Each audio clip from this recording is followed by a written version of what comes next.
Jendee.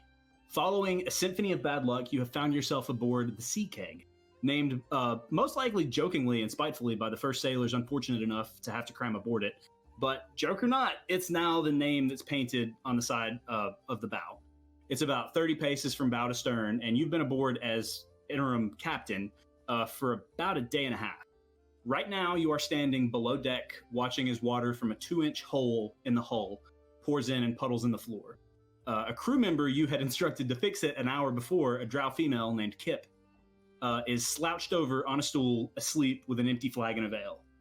Before we get into it, what would someone who is standing on this ship in the hull see when they see you? They're going to see a blue, slender water genasi, blue hair, blue skin, aquatic type of ears, and a pirate getup. Okay. And then Jendee is going to be walking over to Kip and kind of kicking the boot and being like, "Get to work, patch up the hole." Evercrest, like most of the Moonshine Isles, is very, very rich in druidic history. The most prominent and well-known of which is certainly the existence of what are known as life wells. The origin of these wells is a source of heated debate, but hardly anyone who finds himself standing next to them can deny the oneness with nature they feel in its presence. Many of them, like many people, believe that they were placed there by the Earth Mother herself. People travel from far and wide to come see them, and many of them have evolved into places of like worship and deep meditation. Perhaps the group of people for whom the life wells mean the most are the Well Keepers, a society of druids who practice meditation and connection with these life wells. So, Kess, you are right now on official Well Keeper business. You're walking along a beach with a human druid named Ethis, who you've known since your time with the Well Keepers began. Before we get into it, what might someone who is walking along the beach see when they look at you? Okay, so a changeling, tall, slender, long white hair with a bunch of braids. My eyes are white and colorless with like just dark, basically just darkness around them. I am a changeling, but that doesn't necessarily mean that I am gonna be like I want to be in my current changeling form. I'm not, pretending. Just in your natural form? Yeah, in my natural form. Okay. And I'm wearing silks, black silks. I got some genie pants on. So some flowy pants. Like I have a raven feather in one of my braids in my hair. I'm wearing a necklace that is possibly dirt or maybe the ashes of someone, you don't know. And I'm wearing some earrings that are bird skulls. Scholars have been known to fall to their knees weeping in the doorway of the Grand Evercrestian Library upon seeing its massive shelves stocked end to end with scrolls and books of knowledge of history, religion, arcana, all that's known to the realm. It was actually built, this whole library was actually built around one of Evercrest's many life wells as a means of remaining humble to nature and pursuit of knowledge. The staircases are made from fine marble, the shelves of mahogany, and there's a gorgeous mural of Queen Valorite herself with a book and a glass of wine towering over the room. There are people studying in this library, and they're whispering to each other in hushed, excited tones as they, smile and roll open scrolls of precious parchment.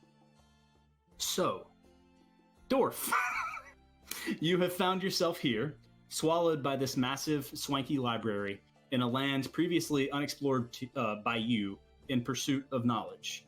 What might someone standing in this library see when they look at you, and what would you like to do? You look and you see a tall, slender elf. Okay, no, I'm just kidding. If you look at Dwarf, you see a short-statured dwarf. He has a red beard with braids in it, red hair, beautiful bushy red eyebrows, and he stands about 4'5" with some chainmail on. So more or less, precisely what we see before us right now in real life. You could just open your eyes and look at this. Yeah, but of course. And the rat just starts gnawing on the bone. A second later, whoop, and an arrow pierces through the rat's skull and pins him to the building that he was standing in front of. As the body of the rat swings to and fro, left over from the velocity of the arrow, it becomes shrouded in this shadow-like mist until it disappears completely. And just like the rat disappeared with like a mist, the arrow does as well. And after a moment, it doesn't appear as if anything was there besides maybe a blood stain from the rat. But about 40 feet away, someone lowers a longbow. So, Q, what might someone who has just walked into this alleyway see when they look at you? Nothing too pleasing. So Q he's very tall. He stands about 2'4". He is Shorter than the dwarf. Yes, about half the size of the dwarf. He is covered in red scales, as you do. Very attractive for his type.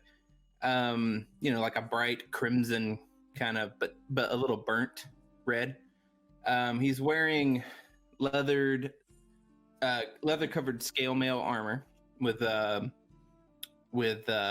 a fur that is not quite clean, sort of bloody around his neck. And then, maybe probably the most important feature is the giant skull on his head that he wears as a helmet. And he's lowering the blight bow, the bone covered bow, and probably looks around and, he's pretty happy with his kill. Okay. A voice like a gust of wind fills your head. You foolish child. Do you truly think becoming a terror to sewer rats will ever be enough to solve our problem? I need you to do great things. If you truly love me. I have to eat. I don't know what to do, Mother. The voice is gone. What would you like to do? Well, I'm going to put the rat down. And then I'm going to pick the rat back up and take a big-ass bite.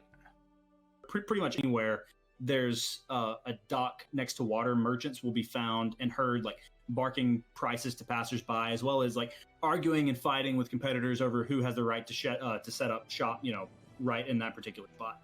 So, Augustus, you have found yourself wandering down one of these docks. There's a smell of fish cooking to lure in some customers. There's maybe some fish festering in the afternoon humidity. What might someone who is standing on this dock see when they look at you, and what would you like to be doing? So, Augustus is a turtle, meaning that he's kind of hard to miss in a crowd, despite only being about chest height on your average human. He's a wider figure, like brawny and weathered, with this like a greenish leathery skin and these big gray bushy eyebrows.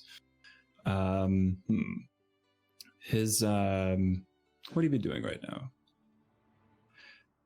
I'd say like his turtleneck is stretching out of this like thick shell that encompasses most of his body, which is going to be adorned with all these straps and ropes keeping various books and scrolls and gems bound to him. And he's leaning on a staff with a lantern hanging off of the top of it as he's talking to a fish merchant at the moment. Okay. Just looking for some food for the day. There are certain things, certain visuals that one grows used to in Evercrest. Ships larger than life carrying passengers from strange, faraway lands or unloading precious objects even stranger. The people who spend their time on the docks of Evercrest do so largely because they like to live in a way that forces them to expect the unexpected. Steve-O, make a strength check for me, please, with your character. Oh, cool. Right off the bat. Yep. Okay. Okay, what am I rolling for a strength check? Uh-huh. Remind me? It's a D20 and add your strength modifier. Okay. Yep. Take it. I played D&D before. Okay. 19. 19. Okay.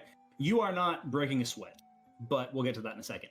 Despite the fact that these people live to expect the unexpected, they all more or less stop what they're doing and stare at a crappy little canoe with a single person aboard, paddling parallel to the shore toward the docks and just bouncing side to side off the waves. The canoe is filled to the brim with bloody, dead harpies. Nude humanoid figures with claws and wings and grayish skin. The operator of this canoe is covered head to toe in blood and gore. And again, you are paddling against, alongside the waves, not even breaking a sweat.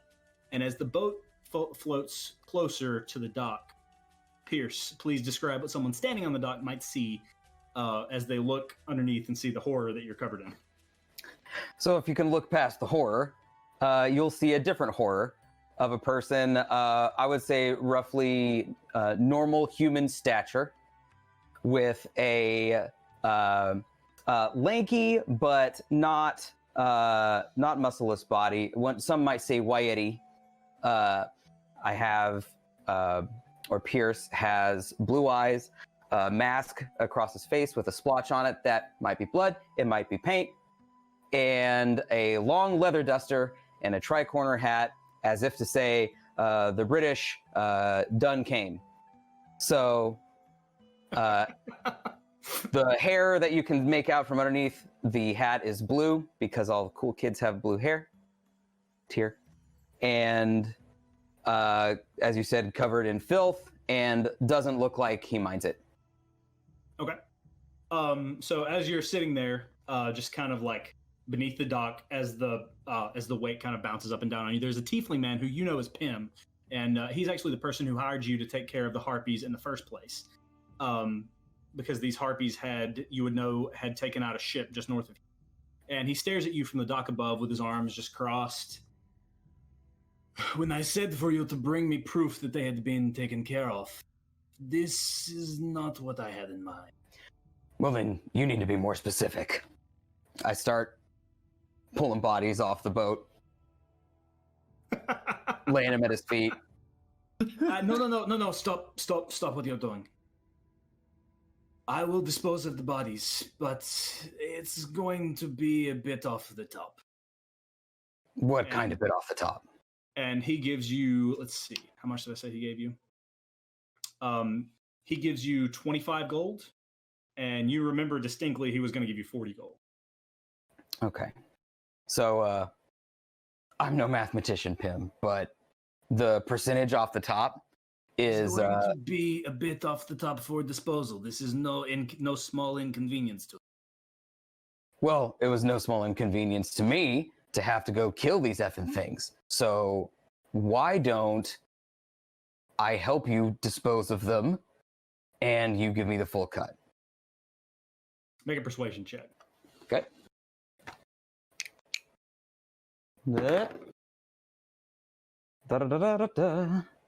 19.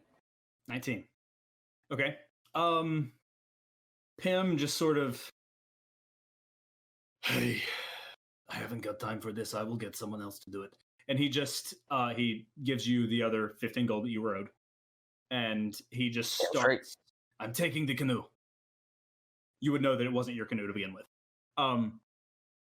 But he says, I'm taking the canoe. And he just hops down and he starts unloading these dead harpies. And after a moment, you're just kind of sitting there watching him. And he just kind of like kicks them off into the water. And this is not deep water.